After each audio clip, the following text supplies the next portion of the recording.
បងប្អូនខ្ញុំតសើមែនទូរស័ព្ទដែលចេញមកក្រោយៗនេះតម្លៃធូរល្មមទេតែបានមុខងារច្រើនសម្បូរបែបដូចជាទូរស័ព្ទមួយដើមនេះមានអេក្រង់កោងជាប្រភេទ AMOLED បង្ហាញបានគុណភាព 1.5K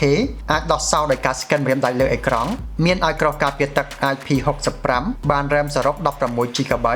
memory ក្នុងម៉ាស៊ីនធំ 256GB មកស្រាប់នេះគឺជា Itel Super 26 Ultra ដែលលក់ក្នុងតម្លៃ$189អេក្រង់គឺជាកន្លែងសំខាន់តម្លៃ$100ជាងមិនងាយបានអេក្រង់នេះទេវាគឺជាប្រភេទ AMOLED អាចបង្ហាញបានគុណភាព 1.5K ល្បឿនលឿន 144Hz វាកប់ហើយថែមទាំងពន្លឺអាចភ្លឺខ្លាំងដល់ទៅ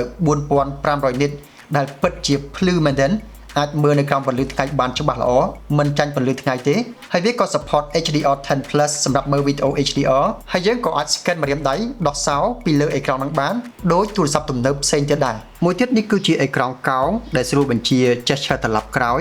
ហើយអេក្រង់កោងខ្ញុំគិតថាវាស្អាតជាងអេក្រង់រាបស្មើធម្មតាចំពោះកាមេរ៉ាខាងក្រោយមាន2គ្រាប់ sensor goal មានទំហំ50 megapixel និងមួយគ្រាប់ទៀតសម្រាប់ថត macro គៀក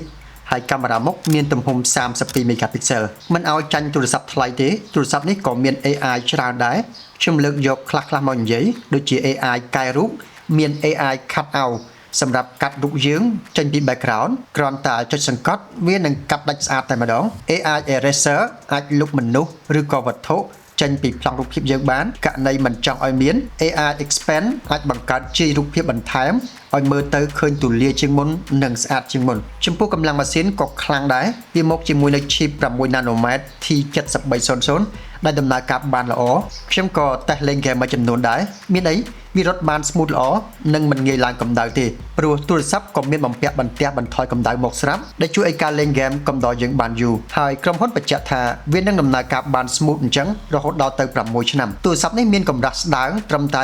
6.8 មីលីម៉ែត្រទេតែបានថ្មធំដល់ទៅ 6000 mAh ដែលអាចប្រើបានដល់ទៅ2ថ្ងៃយ៉ាងស្រួលតែម្ដងហើយយើងក៏អាចសាកថ្មចូលវិញល្បឿន18វ៉ាត់ទូរស័ព្ទនេះក៏ធន់មិនចូលទឹកទេវាមានឲ្យក្រោះការពារទឹក IP65 អញ្ចឹងប្រើវាដោយមិនចាំបាច់បារម្ភដើរកាត់ភ្លៀងឬកំពប់ទឹកពីលើអត់អីទេទូរស័ព្ទ Itel Super 26 Ultra គឺជាទូរស័ព្ទតម្លៃទាប$189តែមានមុខងារច្រើនសម្បូរបែបដូចជាមានរូបរាងស្ដើងតែបានថ្មធំ 6000 mAh មានអេក្រង់ល្អជាប្រភេទ AMOLED កម្រិត 1.5K